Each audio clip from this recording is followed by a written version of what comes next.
Sebelum jeda, Anda tadi sudah mendengarkan bagaimana pernyataan dari Hasto Kristianto yang mengatakan sudah menjalin komunikasi dengan kubu dari pasangan Amin, kubu Koalisi Perubahan. Kemudian juga sudah menyepakati bahwa adanya tekanan-tekanan dilakukan selama ini, kemudian juga digunakan instrumen hukum dan juga instrumen lainnya.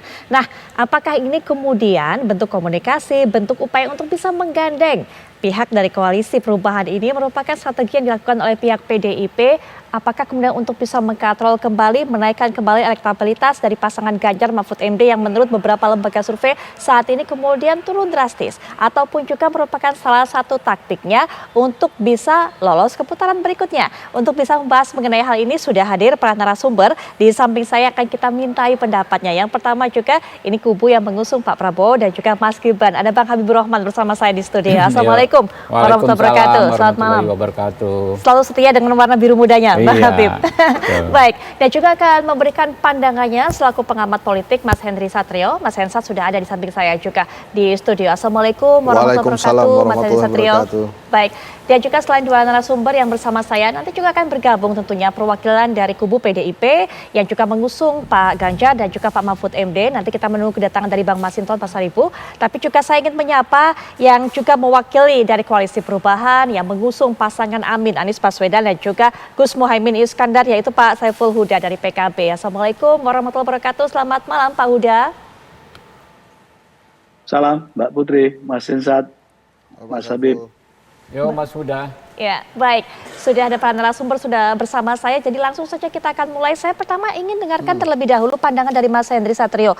Kalau menurut pandangan Mas Henry, betulkah kemudian PDIP ini upayanya untuk menggandeng Amin sudah mengatakan terus terang, menjalin komunikasi, bahkan ada yang sama-sama hal yang disepakati. Untuk apa itu semua? Ya, kalau secara politik belakangan ini hal itu wajar saja kalau komunikasi dilakukan. Bahkan saya juga yakin Pak Habibur Rahman juga akan setuju kalau jalinan kasih ya di antara koalisi itu tetap harus ada. Nah, kalau kaitannya dengan politik, menurut saya memang kalau dilihat dari tren hasil survei akan cross cutting memang antara kubunya Amin dengan kubunya Ganjar Mahfud gitu ya. Sehingga mungkin perlu terjadi komunikasi-komunikasi itu, dan selain itu pun memang dengan kekuatan yang dimiliki oleh Prabowo Gibran ya saat ini, wajar saja kalau kemudian ada pihak-pihak yang bersiap minimal untuk bersiap misalnya untuk tadi itu menghadapi putaran kedua misalnya. Jadi sebetulnya hal-hal ini wajar saja dilakukan ya, karena sebelum-sebelumnya pun di tahun 2004, tahun 2009 pun, apalagi waktu 2004 ada 5 calon itu, begitu masuk putaran kedua kan terjadi komunikasi-komunikasi. Nah, komunikasi itu tidak bisa serta-merta, pastinya kan ada hasil survei juga yang mereka baca gitu ya. Jadi pada saat ada komunikasi menurut saya itu hal yang wajar dan biasa. Apakah kemudian sudah mengaku kalah sebelum bertanding kedua kubu ini misalnya? Kalau mereka mempelajari hasil survei ya, memang Pak Prabowo-nya jauh dibandingkan elektabilitasnya Ganjar dan Anies Baswedan. Maka komunikasi-komunikasi itu bisa saja terjadi. Yang tidak boleh dilakukan di awal ini adalah terjadi kong kali kong lebih dulu gitu. Kalau komunikasi kan biasa ya. Ada batasannya antara kong kali kong dengan komunikasi? Ada. Kalau kong kali kong itu artinya misalnya dilakukan melepas di beberapa daerah untuk capres lainnya gitu. Nah, itu kan terjadi kong kali kong, yang artinya minimal bisa menghadapi Prabowo Gibran di putaran kedua gitu ya. Nah, apakah itu pasti akan terjadi? Nah, ini menurut disertasi doktoral saya, sebetulnya pesimis di awal itu tidak boleh dilakukan karena ada variabel yang namanya momentum politik. Momentum politik ini bukan hanya bisa meningkatkan elektabilitas tapi juga bisa menurunkan elektabilitas. Kalau kemudian Pak Prabowo hari ini di angka 40%, elektabilitasnya mungkin juga bisa turun 5-10% bila ketemu momentum politik yang justru menurunkan elektabilitasnya Pak Prabowo. Demikian pula dengan Mas Ganjar dan Mas Anies Baswedan. Tapi lagi-lagi kalau in terms of komunikasi politik gitu ya, itu wajar-wajar saja dan boleh saja dilakukan bila kemudian pasangan Ganjar Mahfud ini berkomunikasi dengan Anies Baswedan, Muhaimin Iskandar gitu. Ya, baik. Ini pilihan yang wajar, ini pilihan yang realistis. Tapi sebelum nanti kita dengarkan pandangan dari Pak Huda, tadi Anda sudah lihat bagaimana perolehan ataupun juga hasil survei sementara dari berbagai lembaga survei mengenai pasangan atau 3 pasang capres-cawapres ini. Nah, Anda bisa lihat di sana ada versi Populi Center, bagaimana kemudian hasil survei memang 53,3% ini para peserta survei tentunya pemberi suara ini memberikan suaranya untuk pasangan dari Prabowo Subianto dan juga Gibran Rakabuming Raka. Menyusul di belakangnya ada pasangan Amin, kemudian juga Pak Ganjar dan juga Pak Mahfud MD. Nah, ini yang saya sempat sebut di awal tadi, bahkan juga sebagai awalan ataupun juga opening dari acara ini. Memang kalau dari hasil beberapa lembaga survei, pasangan dari Pak Ganjar dan juga Pak Mahfud MD ini hasil surveinya terjun bebas ke bawah dan juga disalip oleh pasangan Amin. Nah, untuk bisa mendapatkan pandangan juga dari pasangan Amin, Pak Huda, sebenarnya sejauh ini komunikasi seperti apa yang sudah terjalin antara kubu dari Pak Ganjar, Pak Mahfud MD, kubu PDIP dengan pasangan Amin dengan koalisi perubahan ini, Pak Huda?